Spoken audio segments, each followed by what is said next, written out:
You won't believe the transformation that's possible when you refuse to give up on seemingly hopeless soil. This year-long experiment proves that even the most lifeless dirt can become the foundation for a thriving pepper garden that will make your neighbors green with envy. If you've ever stared at your struggling garden beds and wondered if there's hope, this journey will show you exactly how to breathe life back into dead soil and create the pepper paradise you've always dreamed of. When I first laid eyes on the plot that would become my pepper garden, I'll be honest, it looked more like a construction site than fertile ground. The soil was compacted clay that turned to concrete when dry and became a muddy mess when wet. Years of neglect had stripped away any organic matter, leaving behind what could only be described as lifeless dirt. When I dug into it, there were no earthworms, no visible microbial activity, and certainly no sign that anything could grow there successfully. Yet standing in that barren space, I could envision rows of vibrant pepper plants heavy with colorful fruit. I imagined the sweet aroma of ripening bell peppers mingling with the fiery heat of habaneros and the earthy richness of poblanos. This wasn't just about growing vegetables, it was about proving that with patience, knowledge, and dedication, even the most challenging conditions could be transformed into something beautiful and productive. The decision to document this year-long experiment came from a deep belief that every gardener faces seemingly impossible soil conditions at some point. Too often, we accept that certain areas of our property are simply unsuitable for growing food. This project became my personal mission to demonstrate that dead soil is not a permanent sentence, but rather an opportunity to practice the art of regenerative gardening. Before adding a single amendment, I conducted comprehensive soil testing that revealed the full extent of the challenge ahead.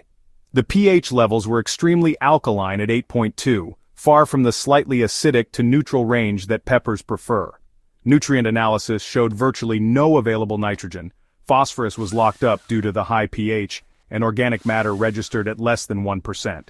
Perhaps most concerning was the complete absence of beneficial soil organisms that form the foundation of healthy garden ecosystems. The transformation process began with breaking up the compacted clay, using a broad fork creating channels that would eventually allow air and water to penetrate deeper into the soil profile.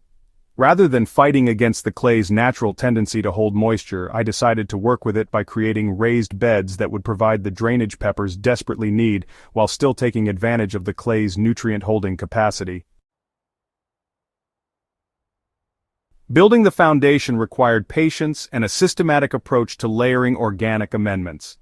I started with a base layer of coarse compost mixed with aged manure, which would slowly release nutrients while improving soil structure.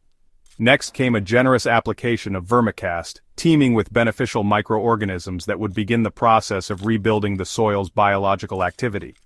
The final amendment was biochar, a carbon-rich material that would serve as a long-term home for beneficial bacteria and fungi while helping to moderate soil pH over time.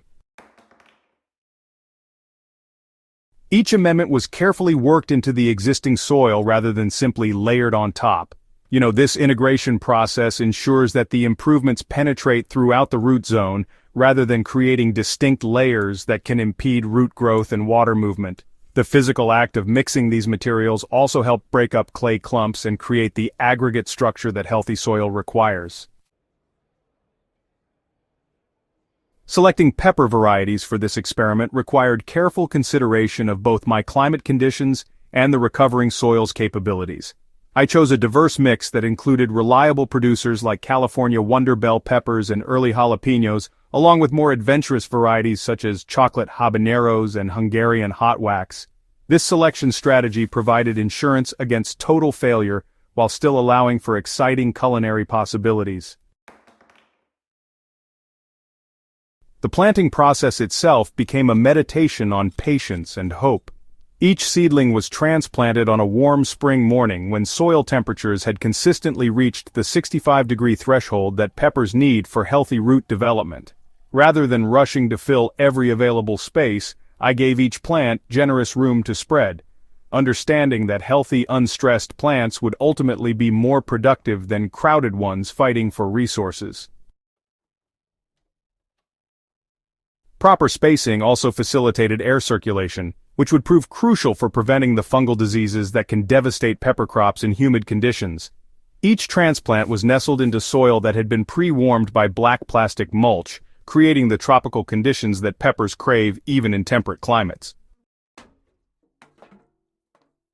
Watering during the establishment phase required a delicate balance between providing enough moisture for root development while avoiding the waterlogged conditions that lead to root rot. I installed a drip irrigation system that could deliver consistent, measured amounts of water directly to the root zone, minimizing water waste while ensuring that the recovering soil maintained optimal moisture levels. As spring progressed into summer, the pepper plants began their remarkable transformation from tentative seedlings into robust, productive specimens. The first signs of success came in the form of vigorous new growth and the deep green foliage that indicates plants are accessing adequate nitrogen. By midsummer, the plants were setting flowers prolifically, a clear indication that the soil improvements were providing the balanced nutrition peppers need for reproductive success. Pest management in the recovering ecosystem required, an integrated approach that supported beneficial insects while controlling potential threats. Rather than reaching for chemical solutions, I introduced companion plants like basil and marigolds that naturally repel common pepper pests while attracting predatory insects. Regular scouting allowed me to identify and address issues like aphid colonies before they could establish significant populations. Disease prevention focused on maintaining proper air circulation and avoiding overhead watering that could promote fungal problems. The raised bed design proved its worth during periods of heavy rainfall, allowing excess water to drain away quickly rather than creating the anaerobic conditions that favor root diseases. As the season progressed, the sight of peppers developing from tiny flowers into full-sized fruit provided daily confirmation that the soil transformation was succeeding beyond my most optimistic expectations. The plant's robust health and prolific production stood in stark contrast to the lifeless dirt that had occupied this space just months earlier. The final harvest revealed the true measure of this experiment's success. From soil that couldn't support weeds 12 months earlier, I harvested over 50 pounds of diverse, flavorful peppers. The bell peppers developed thick walls and sweet flavor profiles that, honestly, rivaled anything from the grocery store, while the hot varieties packed impressive heat levels that showed the plants had been able to concentrate their energy into capsaicin production. Beyond the quantitative success, the qualitative improvements in soil health were equally impressive. Earthworms had colonized the beds in large numbers, creating the natural aeration and nutrient cycling that, indicates a thriving soil ecosystem.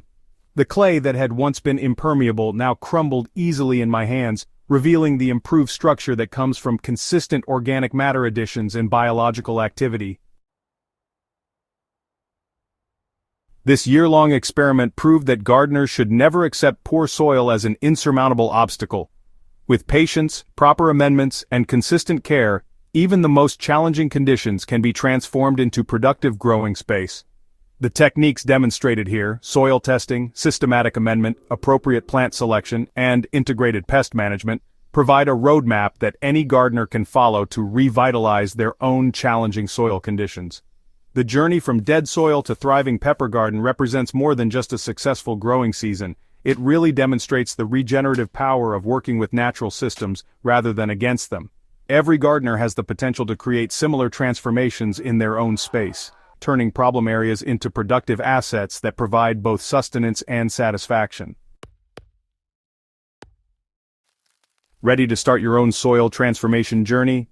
Subscribe to Smart Garden for more detailed tutorials on regenerative gardening techniques, and share this guide with fellow gardeners who are ready to turn their soil challenges into garden triumphs. Your most productive garden might be waiting in the spot you thought would never grow anything worthwhile.